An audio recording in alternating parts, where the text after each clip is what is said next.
Hey guys, this is the video lecture for Tuesday, May 5th. Happy Cinco de Mayo. Hope you guys got some tacos, and if you're old enough, some tequila. It's obviously not going to be as hype as previous years, but try to make the best of it at home. I hope you guys that keep working are still continuing to work on your projects. That's going to be Friday, and all the groups have decided to go live. So I'm not opening a discussion board to do that. I think 2 more people, speaking of discussion boards, have to do the media blog. So make sure you do that. That's 5% of your grade. We have one journal, one after the group projects, we have one more assignment, which will be due Thursday next week. It's a final journal. You'll just watch an episode of Black Mirror and you write a 2-page response. That's already on assignments in Blackboard, but I'm going to go over it during our last class on Thursday.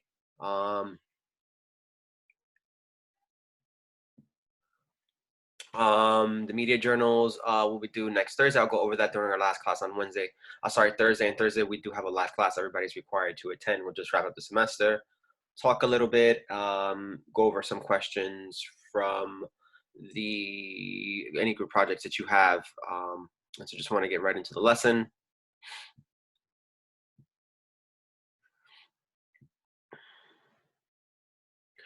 So before I get into the lesson, there's some memes I wanted to show you really quickly.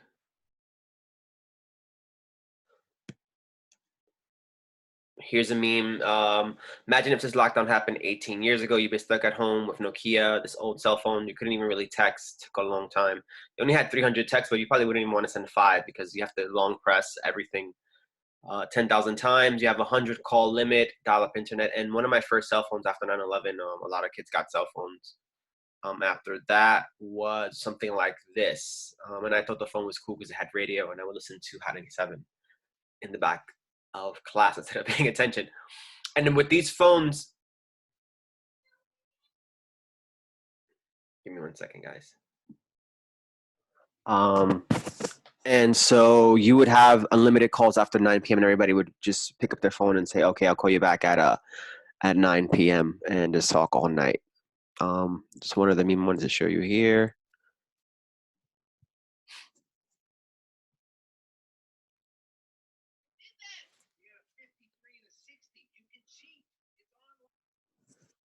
I don't know if you guys can hear it. I did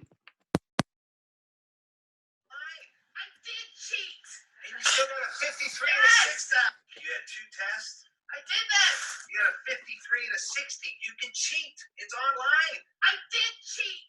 And you still got a 53 and a 60. Yeah, I saw some of you. I forgot to delete the document in time when we had the test, but I saw a lot of you in there. That was okay, but I meant to delete it earlier. And luckily, it was anonymous, hamster or whatever Google does. So you got lucky, guys. All right, moving on. Let's go to the lesson. So today's lesson is going to be about the media, aspects of the media around the world. We're going to focus on mostly press freedom and censorship. This is a new lesson. I'm kind of building it. So if you guys have any input or things that I could continue to add to this, let me know. I want to start off here with Doctor Strange.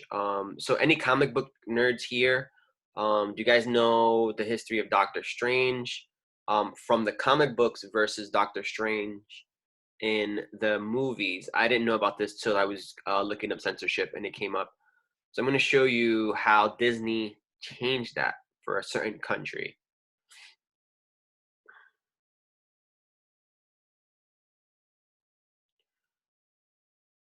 So on the right, on the left is what this person in Doctor Strange, I don't know who this is, excuse me, it's supposed to be like, but he's from Tibet in the comic book.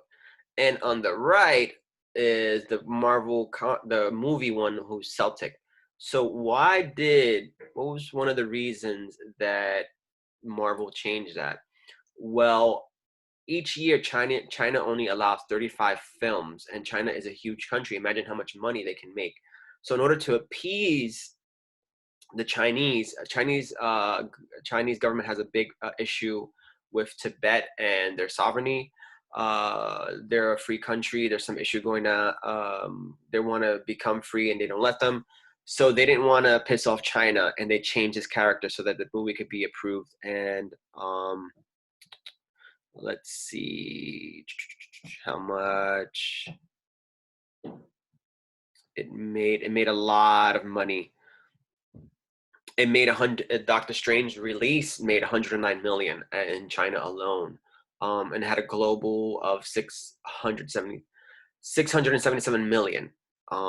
So all those movies also factor in because Doctor Strange is in all the other movies. You had Avengers Endgame, 600 million in China alone. So it's interesting how these movies make these little tweaks to appease certain countries that very big on censorship, and we'll see China in a little bit censorship. Also, not all Netflix movies that you have on available on your when you pull it up are going to work anywhere else. It's interesting because there's certain licensing agreements when you go everywhere all over the world, and you notice that certain movies and shows that you didn't have before you have on Netflix. When I was in the middle, Homeland, which is a very good show, I have to see the last season and just finished, was not available on Netflix here, but when I was in the Middle East, it was available. So I made sure to binge watch it. Same thing I think with Vikings when I was in South America or somewhere or in Southeast Asia.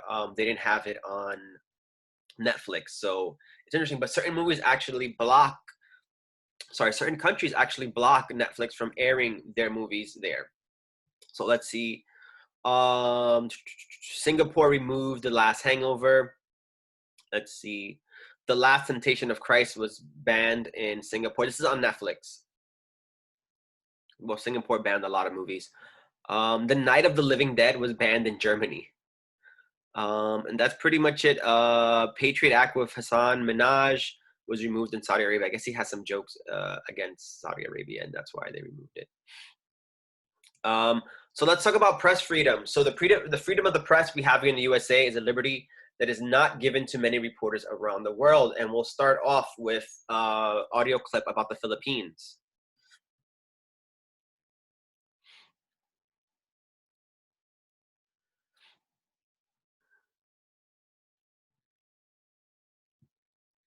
This week, Filipino authorities arrested the head of a news website critical of the Philippines government. Again, Maria Ressa posted bail to avoid detention. It's her sixth time doing so, and her case has alarmed advocates for press freedom worldwide. One of them is here with me in the studio, Margot Ewan. She's with the organization Reporters Without Borders. They published a yearly index of press freedom around the world. Welcome to the studio. Thanks for having me. So tell us about Maria Ressa and about her news site. It's called Rappler. That's correct. It is an independent Manila-based news website that she is the editor of, and they are regularly uncovering allegations of corruption regarding Duterte and his government, and they have been repeatedly targeted, as you mentioned. Right. I mean, she's been arrested multiple times. What is she accused of doing this time? So she is accused on a spurious libel charge in this instance. The article that was in question here is about alleged ties between a Philippine businessman and the then president of the country's Supreme Court. It's an old article, as I mentioned, and these charges are related to a law that wasn't even in effect when the article was written. So she's been accused of cyber libel over a report that's a couple of years old. Exactly. Help us understand the atmosphere for reporters right now in the Philippines under Duterte. Well, there's repeated surveillance and harassment of journalists, draconian legislation, and intimidating threats. It used to be a very deadly country for journalists, and in 2017, 4 reporters were actually killed there. And so we do have concerns about the safety, the physical safety of Maria Ressa. She's been herself subjected to threats online for her reporting, and given that she's so frequently arrested, we worry that physical safety is also in danger. Are you seeing that in other countries? I know people talk about Iran or Thailand or Vietnam. Are we seeing the same kind of activity in governments against journalists? Absolutely. Vietnam is a really good example. There's a very hardline cybercrime legislation that was just adopted to make an already very censored country even more censored. currently there's 27 citizen journalists and 1 professional journalist behind bars in that country. You mentioned Thailand. A very well-known Vietnamese blogger actually disappeared one day after he visited the UN local office for High Commissioner for Refugees seeking refugee status. He contributed to many news outlets, including Radio Free Asia, and it's our fear that he may have been abducted by Vietnamese authorities. So we're seeing this also extraterritorial reach of these regimes, which, of course, in this situation, we don't know what happened to him, but we do all know what happened to Jamal Khashoggi when he was murdered in his consulate in another country in Turkey. So you're seeing countries use legislation to try and limit the actions of journalists and use it on grounds to make arrests. And in your Press Freedom Index, you've talked about this in the past, but it sounds like there more and more you're hearing language from heads of state against journalists. That's correct. We heard the President of the United States of America refer to journalists as enemies of the people, and we've seen a decline in the level of press freedom here in the United States. The U.S. ranks 45th out of 180 countries in our World Press Freedom Index, and that's just based on data, as I mentioned, from 2017. We haven't even published the report that will include data from 2018, where, as you know, 4 journalists were murdered at the Capitol Gazette shooting. So we're really seeing unprecedented levels of attacks on the press, not only in authoritarian states, but also in countries that have been typically democratic and pro-press freedom. Margot Ewan is with the organization Reporters Without Borders. Thank you for speaking with us. Thanks for having me.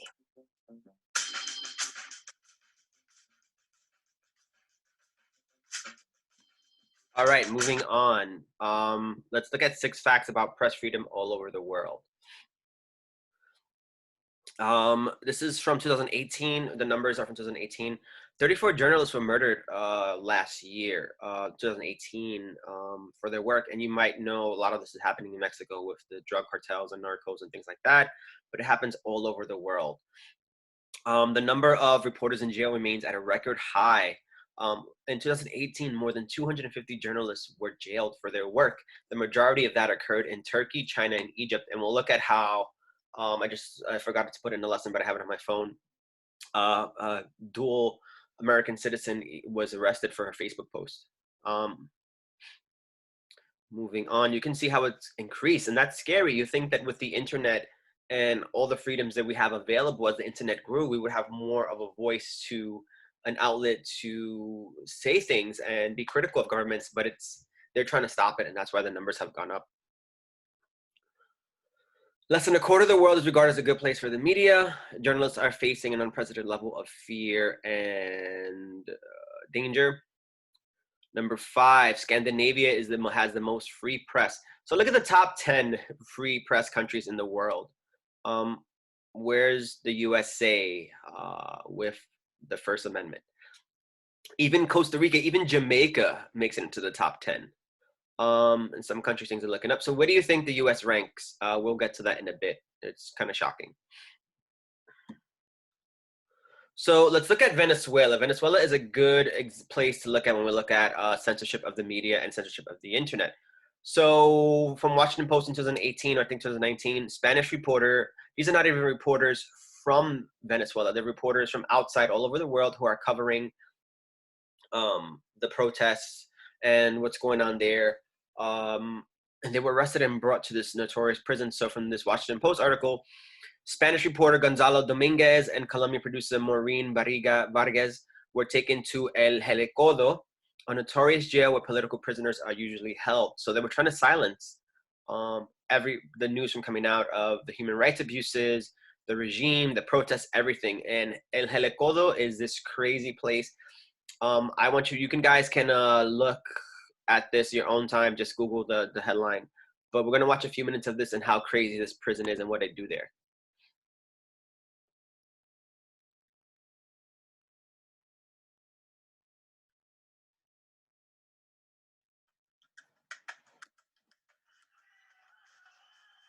The heart of the Venezuelan capital, Caracas, is one of the country's most notorious prisons. Hundreds are packed inside the space-age building, where criminals live alongside political prisoners. There have been reports of horrific human rights abuses.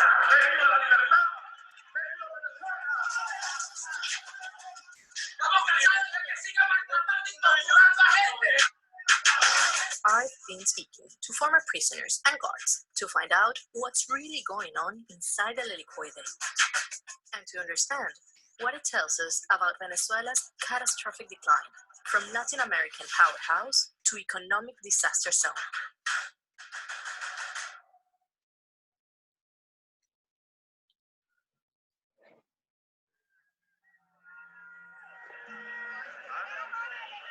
Recent years have seen Venezuela spiral into chaos. In 2014 and 2017, massive anti-government protests rocked the country. After 15 years of revolutionary socialist rule under President Hugo Chavez and his successor, Nicolás Maduro, the economy was in ruins.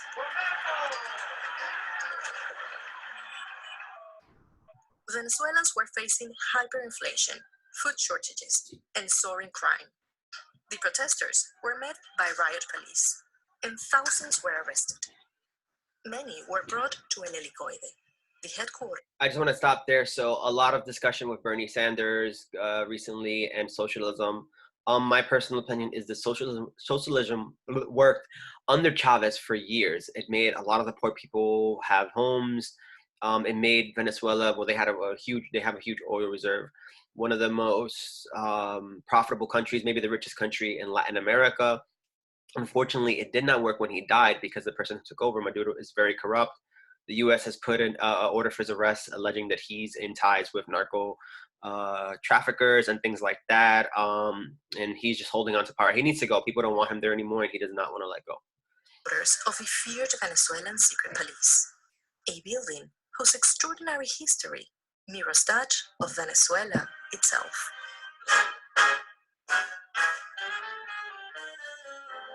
This is an absolutely iconic building across the whole of Latin America. There's really nothing like it. This is a building that was supposed to be a 300-store spiral shopping mall. This is huge. This is really big. Cars were supposed to circulate up these ramps up to the top. It's supposed to be visible from any point in the valley of Caracas, where it makes an indelible mark.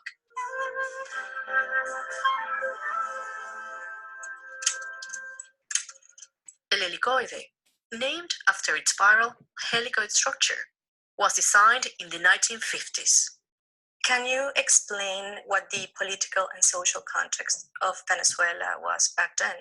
Venezuela in the 1950s is a country experiencing profound change.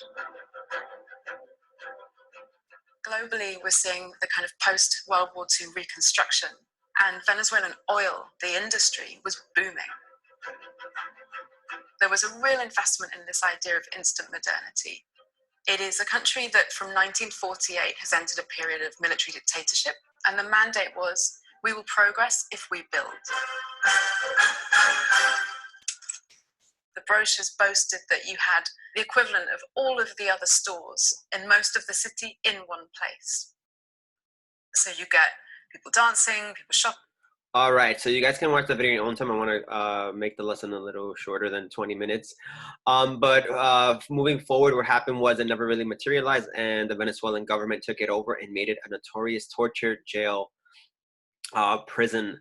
And if you're political dissent, if you're a reporter, they take you there and they will torture you. There was an LGBTQ activist who was held there, and he talks about his experience there if you're really interested in watching this video. So more about press freedom in Venezuela. As Nicolás Maduro's authoritarian government has overseen Venezuela's collapse into unprecedented economic and humanitarian crisis in 2014, it has tried to restrict citizens' access to information. Most television is state-run, and authorities banned a few independent TV and radio stations from covering Venezuela's crisis as it unfolds.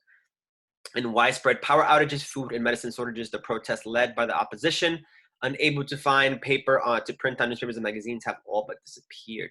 So let's take coronavirus, right? What if the government owned all the newspapers? And we actually believe everybody could get a test, right? So think about how that would play out and how that plays out over there. Venezuela is a mess. Millions of people are leaving Venezuela every year. In 2008, the end of 2017, I went to Venezuela I went to the desert in the border by Colombia. I didn't go to Venezuela. I went to Colombia, the border. You have people selling everything. What they do is they sell gas in like glass bottles. Everywhere you go in Latin America, Venezuelans are crowding the borders. They're going to Ecuador and Peru because of their immigration laws. What would take a 10-minute border crossing now is hours long for Venezuelans. They're desperate to leave, work, and send money back. There's no food over there. And there are people who are still wealthy. The Caracas wealthy upper class have a lot of money, and they're doing fine. But most of the country is fleeing. There's no food. There's no medicine. People are dying at an astounding rate, and it's insane. And we haven't really got a full picture of that because of the government's role in censoring that. So there's opposition leader Juan Guaidó. Every time he live streams a speech on Instagram, YouTube, Periscope, the site goes down precisely when he starts. So basically, he's the head of some Congress thing, and he said that he's declaring himself president. Most of the nations in the world have agreed that he's president, but Maduro does not want to let go power. And people start using VPNs, but the government is blocking them. So what's a VPN? Basically, a VPN is a website or program or app that hides your location. So if the Venezuelan government shuts down these apps, they can use a VPN, and it tricks you to be in the US. So when I was traveling in Guatemala, this was when a very crucial season of Game of Thrones was happening. And they didn't have HBO Now. You can only use HBO Go in the US. So how was I going to watch Game of Thrones? I had HBO Go, but it wouldn't work in that country. So basically what I did was I downloaded a VPN.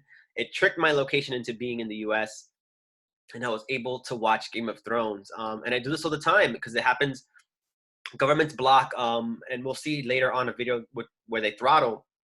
The website looks like it's working, but it doesn't really work. When I was in Indonesia, there was some protest. I had to use a VPN to access Facebook and all that stuff.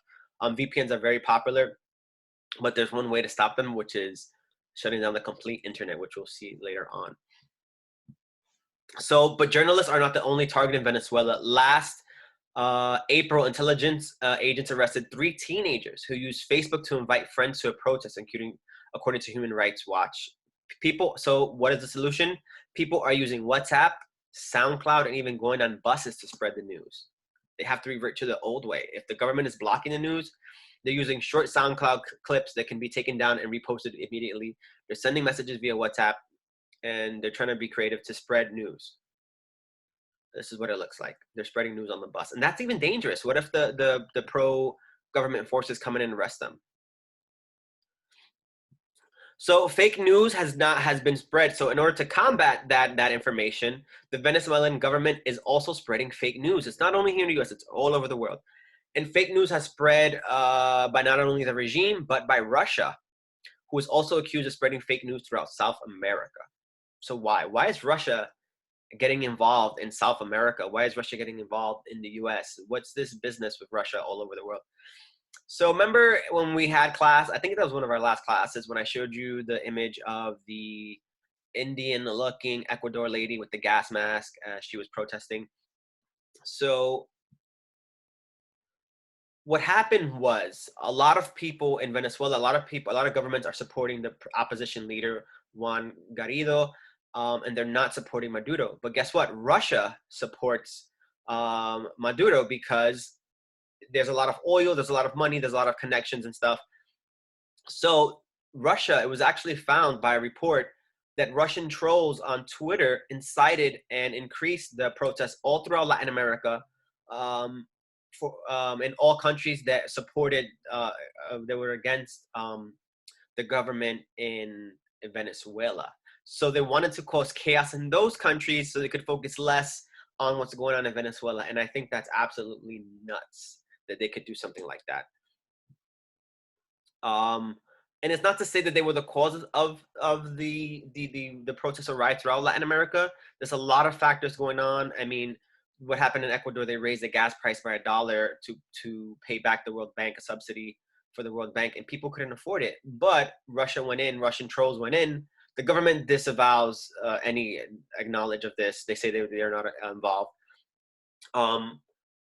And they went in and incited it, promoted it, put fake news on it. And it happened in Ecuador, Peru, Bolivia, Colombia, and Chile over one 30-day period. It's so close together that this all happened. So Russia has some fault in it. moving on. So where does the U.S. rank among press freedom? Any numbers, any rough estimates? Let me know in the discussion. Well, you're going to see it anyway before you write.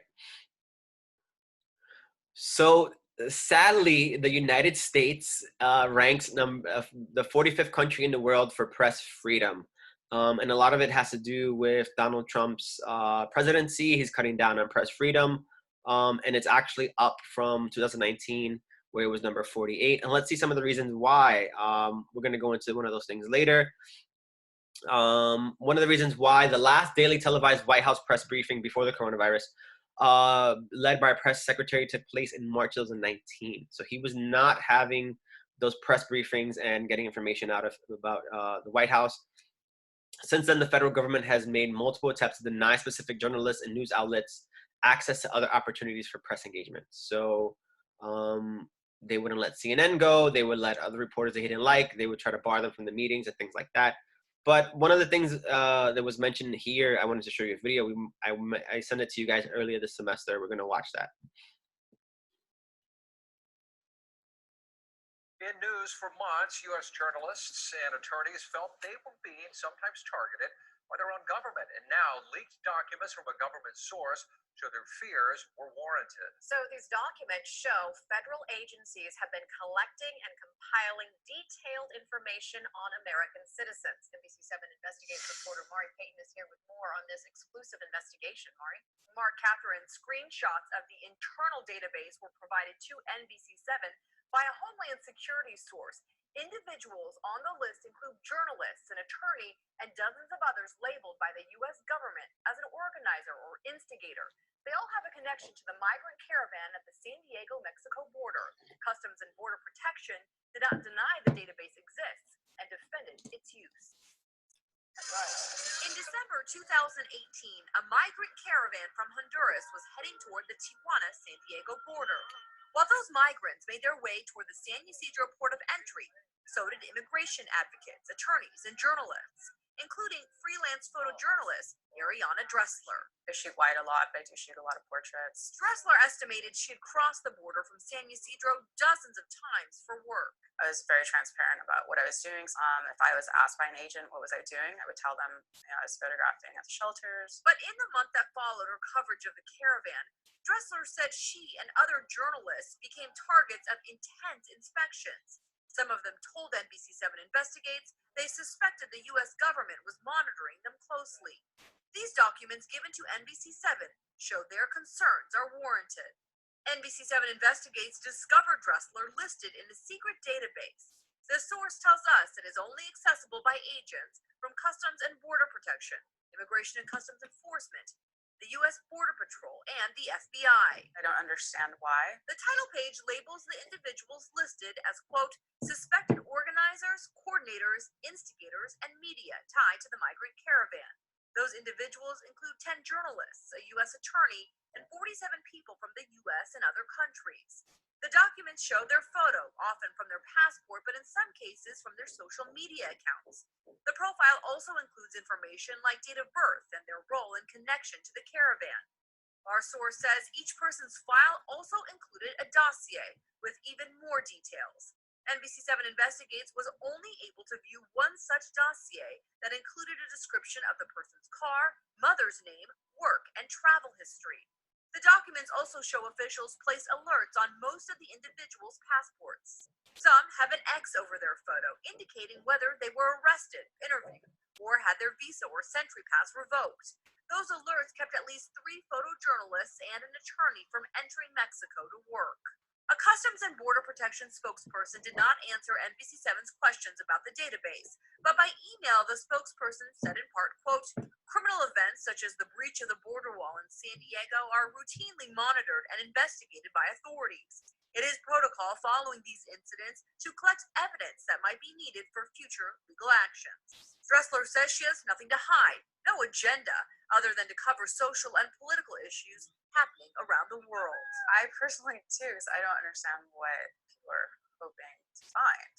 I don't know. I have so many questions. I have more questions than answers. Late this afternoon, 5 days after CBP gave us their statement, They are now telling our colleagues at NBC News the names in the database are all people who were present during violence that broke out at the border in November, and they are being tracked so the agency can learn more about what started it. CBP. So let's recap if you guys don't know about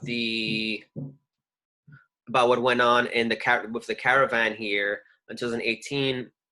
There was a caravan of people they figured if they collectively joined together, they would have a better chance of getting into the U.S. The U.S. government said it was 50,000 people, mostly gangs, murderers, rapists, and everything. In actuality, it was less than half of that, and it was mostly women and children escaping conditions. And if you really want to get political and look into it, you can see how the U.S.'s influence in the 80s and 90s led to the gang problems that are a problem in El Salvador, Honduras, where most of these people are coming from. You can look that up on your own time. We're not going to get into it. So why would the U.S. government want to track journalists and sort of deny them to cover this protest? That's really interesting. Maybe they didn't want people to see what was going on. I think maybe what could have happened is they wanted to see the photos and track people, because there are some gang people in this. Maybe they wanted to track people, keep a photo database, and see who was coming and deny them when they came in. There's a lot of interesting aspects of this, but it's very scary. Some people have had their phones, their chips taken, everything copied, their journals copied, sources copied, and that's very scary. Moving on. So we go into internet censorship and we pivot away from Venezuela and we look into China, who heavily censors the internet.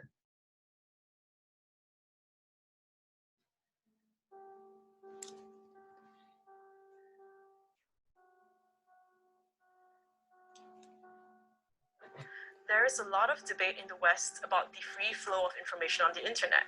But in China, there is no debate. The government maintains tight control on what people inside the country can and can't see, making the World Wide Web not so wide. China runs the world's most complicated censorship machine. Many have joked that the Chinese internet is more like an intranet. It's a complex internet filtering system that China uses to block foreign websites. Try accessing Facebook or Twitter from inside China and you get this message. Even publications like the New York Times are blocked. China also censors the internet by passing laws and rules that flat out ban certain content that the government deems illegal or inappropriate. Prominent taboos include the 3 T's: Taiwan, Tibet, and Tiananmen. For example, if you search for Tiananmen Square from your computer here in Hong Kong, articles about the incident in 1989 come up in the results. But in China, these filtered results make no mention of it. China has come up with homemade alternatives for the popular social media platforms it has blocked, but these too are tightly controlled. The government actually requires Chinese internet companies to employ armies of human censors to police user-generated content on their platforms. We recently visited one company that has 1,200 people doing the job. One employee said it's like being a sanitation worker for cyberspace. If you were hoping to be anonymous on the web in China, forget about it. Chat apps, discussion forums, and video games all require you to enter your real name and also provide your national ID number and phone number for registration. China also requires internet companies to store user data on local servers and to allow authorities to inspect them when they deem necessary. So while many in the West are up in arms about privacy and freedom of speech online, in China, users know that Big Brother is watching closely and has been doing so for a long time. So there's no Facebook, social media in China. So what do we have? What do they have? They have WeChat. This is WeChat. I don't know if you guys can see it pretty good. Let me turn my computer because there's some light going in there. So this is WeChat. You can, has like a Facebook type thing where people can post. As you can see, one of my friends that I met in Thailand, she's posting photos, like a scrolling thing. There's a messaging app. If you go back, you can meet people around you. You can pay with things. And so forth and so forth.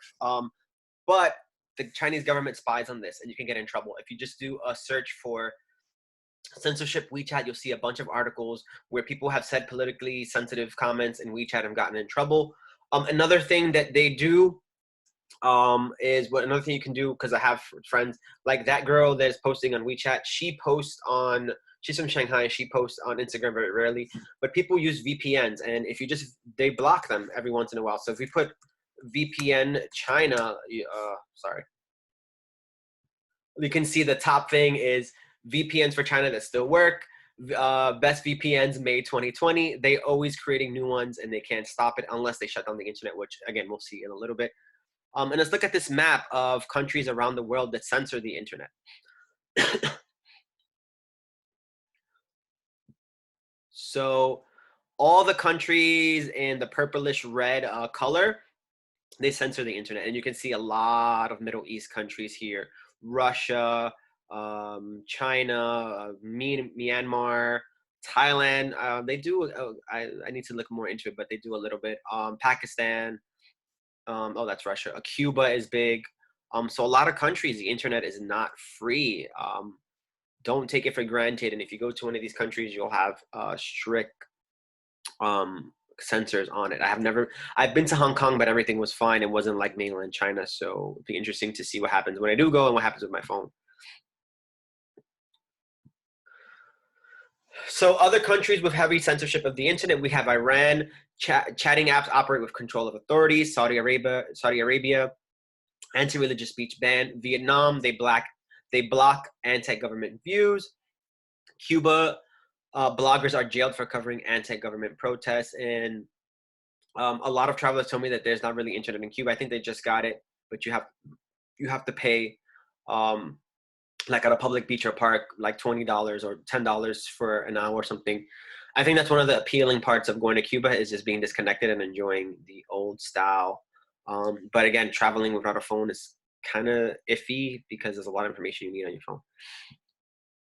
So how else, what are other countries doing to sort of block and censor the internet? Here's an interesting thing that happened in Uganda. In May 2019, Uganda enacted a social media tax after the president vowed to end gossip. He was going to end gossip, fake news. That sounds weird. Others said it was used to quote dissent. So the tax is only 5 cents per day, but that's a lot in Uganda. So let's look at this quote from this article that says, if you pay 1,000 shillings per day for your internet data of 50 megabytes, that's nothing. Megabytes, I mean, the shillings are a lot, as you'll see. And you then have to pay an extra 200 shilling tax. That's a big challenge, says this person who's a cab driver. For 200 shillings is equal to 5 cents. You can buy a kilogram of maize in Uganda. And it's a very poor country, and you can see how that's a lot. So what this cab driver said they do, instead of paying the tax, they just use a VPN. But the social media tax had a big consequence. A year after the law was enacted, about 30% of internet users in the country stopped using the internet. That's a third of all people. Could you imagine a third of your Facebook, Instagram, TikTok, Twitter followers just disappearing? And that equal to about 3 million people in the country.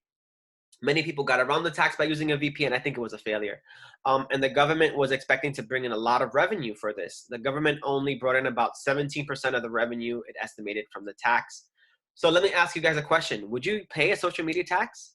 Would you pay, let's say, how much amount of money to use Instagram, Facebook, TikTok, Twitter? What if they charge you $5 a month? Would you pay for that? $10. It's interesting as that model might grow in other countries. I don't know if that ever take place here. But what's the most you're willing to pay for social media? I think I would pay $5, right? It's entertaining.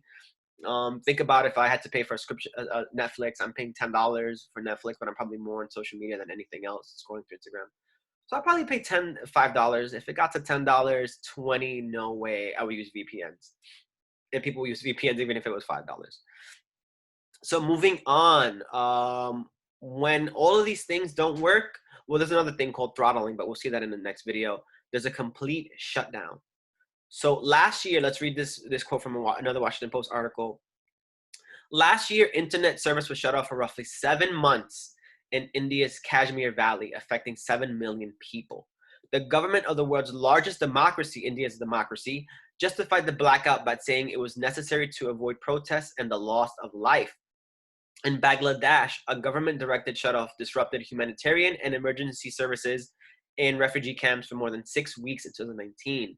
Congo blacked out the internet for 20 days after last December's elections, preventing electoral observers from relaying information from rural polling sites. Ethiopia authorities shut down the internet for 3 days last June to prevent student cheatings on national exams. What? That sounds ridiculous. In January, there were outages in Iran. They probably had to use the old-fashioned way of writing underhand, or I don't know what other tricks you guys use. I remember I used to have a calculator and put the paper under the calculator and slide it up. Anyway, in January, there were outages in Iran during protests after the downing of a Ukrainian plane, following a week-long blackout last year after the price of fuel went up. This is very dangerous. Let's watch a video and then let's talk about it more.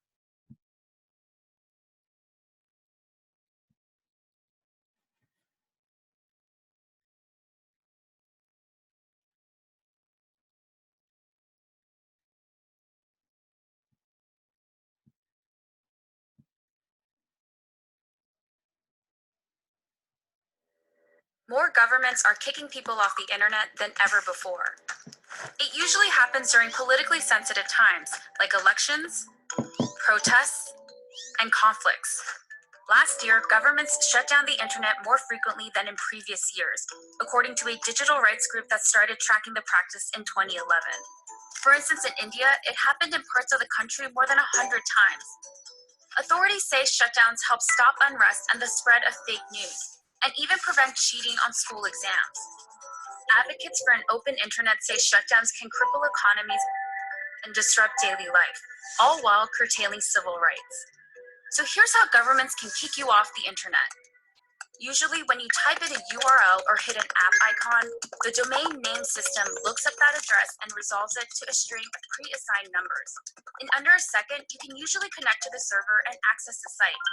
If the government wants to block access to a specific site, it can request the internet service provider to interfere with the DNS traffic. The provider can then redirect traffic so it never reaches those servers. This happened last year at the height of a political crisis in Venezuela, when opposition leader Juan Guaido tried to seize power from President Nicolas Maduro. Guaido was standing with soldiers outside a military base when he began live streaming on Twitter. Es el momento. El momento es ahora. He called people to rise up against President Nicolas Maduro. While Guaido's call to action ricocheted across the world, at home, his message was blocked for a large number of internet users. This trust shows that Venezuela's state-run internet provider restricted access to social media. The company didn't respond to a request for comment. We're looking at something similar to radio censorship or TV censorship when authorities won't bleep out part of a sentence or a speech. Toker is the founder of an internet advocacy group called NetBlocks. He says it's surprisingly easy for the government to turn off access to specific sites. This is basically an engineer with a button on the switch. When they see something they don't like, they press the button. But authorities can be more subtle in how they control the internet, not just by blocking sites, but by simply slowing down the connection. This is called throttling. So it looks like your apps are still running when in fact the interference is at a level that makes using the internet painful. So the video you're trying to watch on YouTube becomes very low res, or it keeps loading. We spoke to network engineers who monitor internet censorship, and they say that it's even hard for them to really pinpoint the specific reason behind a slow connection. And they say that's likely why some governments have turned to throttling to shrug off accountability. In some extreme cases, governments can order service providers to turn off the internet completely. This happened last year during anti-government protests in Iraq, when the internet was cut off. You connect the Wi-Fi and open the browser, there's nothing. And the provider sent us messages, we are sorry because the government cut off the internet. Amir Hazim is an Iraqi photographer in Baghdad, and he's been posting his photos on Instagram. The Iraqi prime minister at the time said it's the government's right to restrict access when the internet is being used to stoke violence and conspiracy against the homeland. Because internet blackouts disrupt critical services and can hurt the economy, authorities often target specific networks in geographic areas. At the height of the protests in Iraq, the government imposed daily digital curfews between 5 p.m. to 7 a.m. Then, during business hours, the government ordered service providers to turn on the connection again. We spoke to private companies in several countries, and they say they have little power to refuse a request because authorities can threaten to terminate their licenses. Citizens have looked for workarounds, like using VPNs that connect to networks outside of the country. Some will pay for expensive satellite connections. Others, like Kazim, have bought international SIM cards from Jordan that are activated before entering Iraq. That helped us to keep people updated. I started doing lives from Tahrir Square, showing the area around and what's happening really, and how people are living, and how the government are using violence. Toker says these solutions may end up encouraging more aggressive moves from the government. The more people attempt to get around it, the more governments are going to try to switch it off. The UN says restrictions on internet access are a violation of human rights. But many countries already have laws that make it legal to shut down the internet on grounds related to national security or stopping the spread of fake news. So while this might have started off as authoritarian or dictatorship move, it gets encoded into laws. It becomes very difficult for the public to complain about it.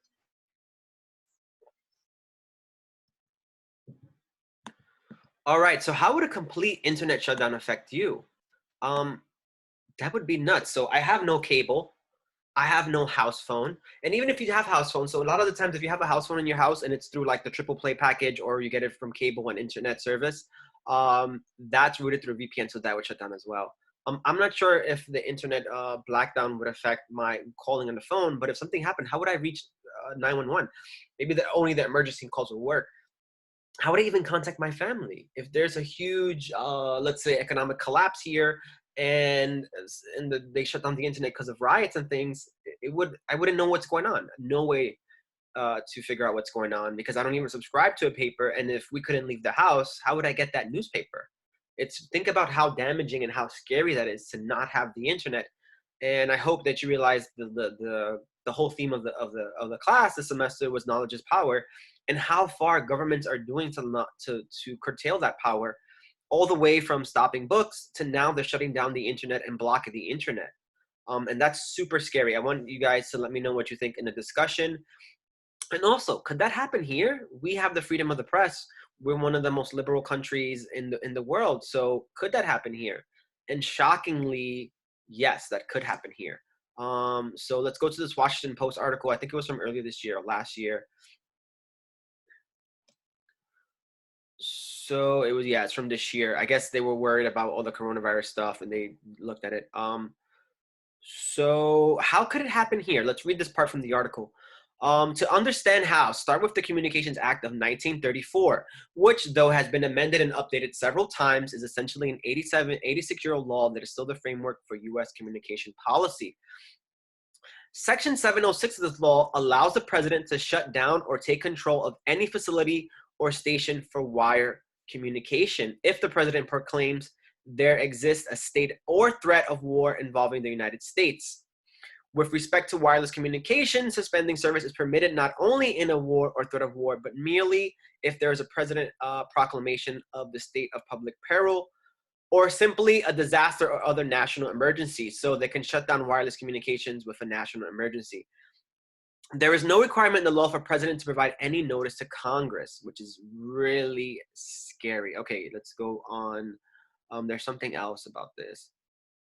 As recently as 2010, because this is an old law, right? As recently as 2010, a Senate committee report on protecting cyberspace concluded that Section 706 gives the president the authority to take over wire communications in the United States, and if the president so chooses, shut a network down. So that's scary. If we have a president like Donald Trump, what if everybody was protesting the coronavirus and gathered in mass, millions and millions of people in every city, and he didn't want it to happen and decided it's a national threat because we're spreading the coronavirus and shut it down? That's super scary, even think about happening here.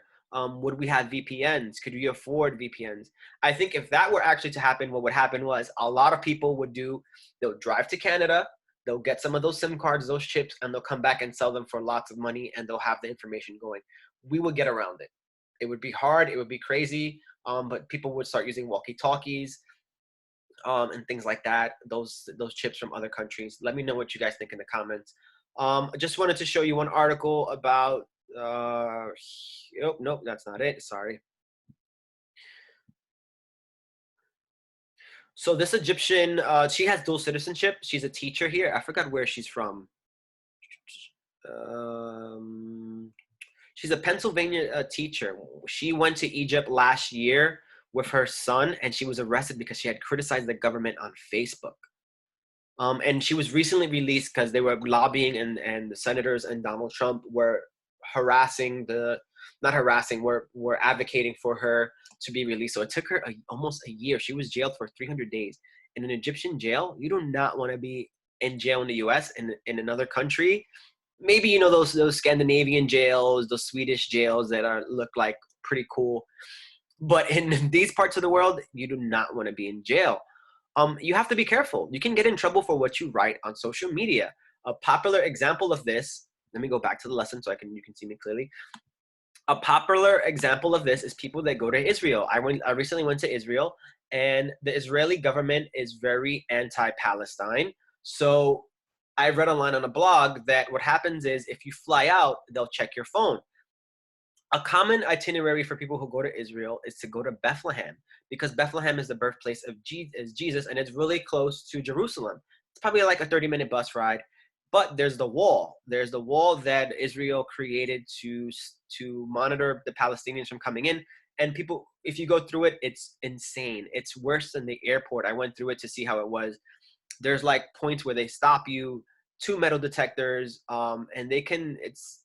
I was scared to be in there. I just wanted to get out. I was kind of like getting anxiety just being in there. How crazy it was, and there was not a line because it was the end of the day. So there's anti-Israeli graffiti. We have the Banksy Museum. So what happened was a popular blogger had taken pictures of all this, and when he left Israel, they searched through his phone, and they gave him hell to go through. Why are you supporting Palestine? Why are you promoting anti-Israeli sentiment? And he wasn't. He was just taking pictures of something that were there. I took pictures of it. So the advice that popular blogger had made was upload your photos of Palestine and Bethlehem into Google Drive, delete them from your phone, and be careful. So luckily I had crossed through Jordan on the land and they didn't search my phone, but I did do that just in case they did. I didn't want any issues. So let me know what you guys think of the discussion. I'll see you guys all on Thursday. Thanks. Have a good one.